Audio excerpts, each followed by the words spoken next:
and I bring to you greetings from the first non-commercial People's FM radio station in this country. I'm talking about KPFA Pacifica.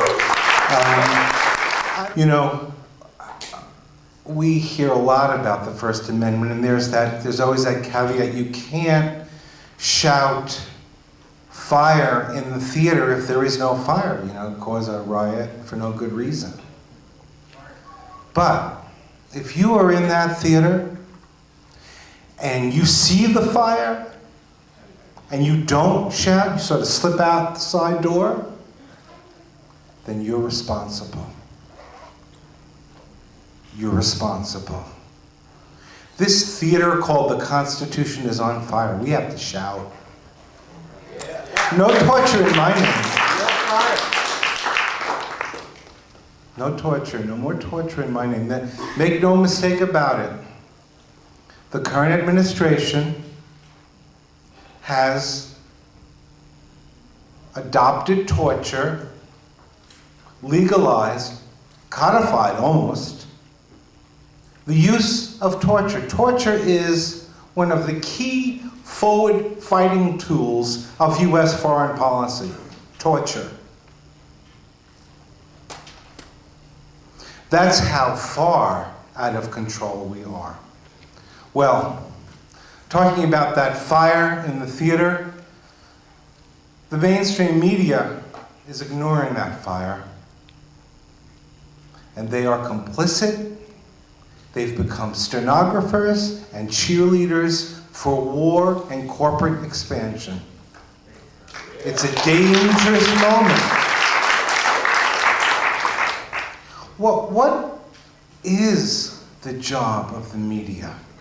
Really, it's very big. Fourth estate, checks and balances, very simple. Very simple. To monitor the centers of power, whether they be political, corporate, and report to the people. Give the people information about what decisions are being made that could turn their lives upside down. It's the job. The Fourth Estate, the independent press, they've dropped the ball. Thoroughly and totally, 100% dropped the ball. Information is power. If they don't put it in your hands, you don't have it.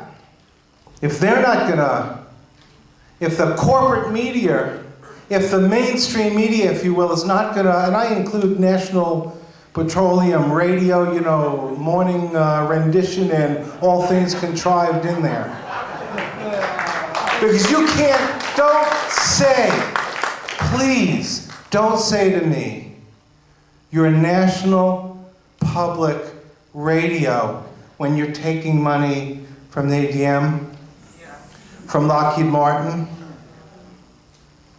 from Halliburton, from Walmart. That is not, sorry, that is not national public radio. It's gone. So we've got to monitor, we the people, the second superpower. We the people have to monitor the centers of power. Now, there was mention of the Iran-Contra story. Anybody know what Iran-Contra was? Well, you know, essentially in a nutshell, besides illegally selling weapons to the Iranians, which was really the cover story for a much worse situation where the US government cut a deal with drug cartels, Colombian drug cartels, to overthrow the Nicaraguan government. Simple as that. Dozens of cartel members on the payroll of the State Department. You know, somebody who some of you may know, some people love him, some people fear him, Larry Everest. I'm neutral on him. He and I wrote an article for the Boston Globe. It was right at the time that the movie Traffic came out. And I used to be, up until that article, a regular contributor to the Boston Globe. And there was, our regular editor was on vacation or the story would have never run, but we had a very courageous editor who put out this story which opened up, if that movie of Traffic about the drug trade wanted to be realistic, it would start in two places in the White House at the same time in 1983. In one part of the White House, there would be Nancy Reagan announcing the Just Say No to Drugs campaign.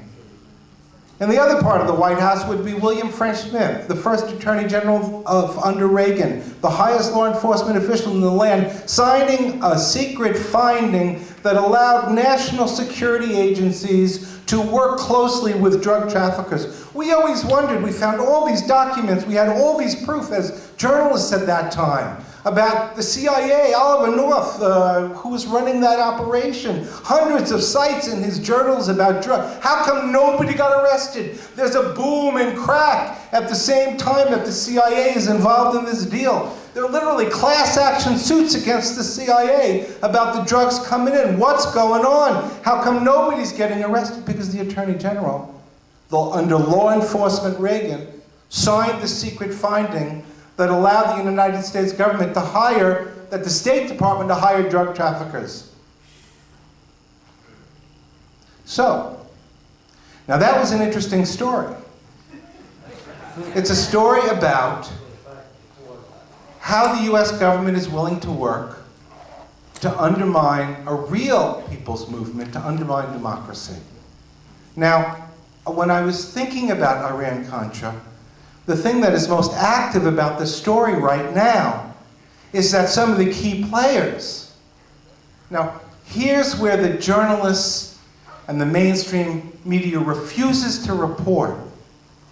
There's context and history to every story. That's the history that now you, the people, have to provide because the media isn't making it available. There's a history and a context. We talk about pardons. Well, who is now the key point man for every decision that has to do with Palestine and Israel and a great deal to do with the Iraq policy? Who is the person in charge? Does anybody know? Elliot Abrams, a 6-time convicted perjurer who had to be pardoned by George Bush I, who was an overseer of this whole Iran-Contra operation. No history, no connection, no context. Why? Wouldn't you want to ask your local mainstream media why they would want to believe Elliot Abrams if he lied to Congress 6 times and was convicted for it? Would he be a good source for journalists? I'm talking about history and context. And then, of course, there's the John the Don Negroponte. Iran-Contra was a practice ground for what we're seeing now. What we saw then, I thought, was bad. What we're seeing now is extraordinary.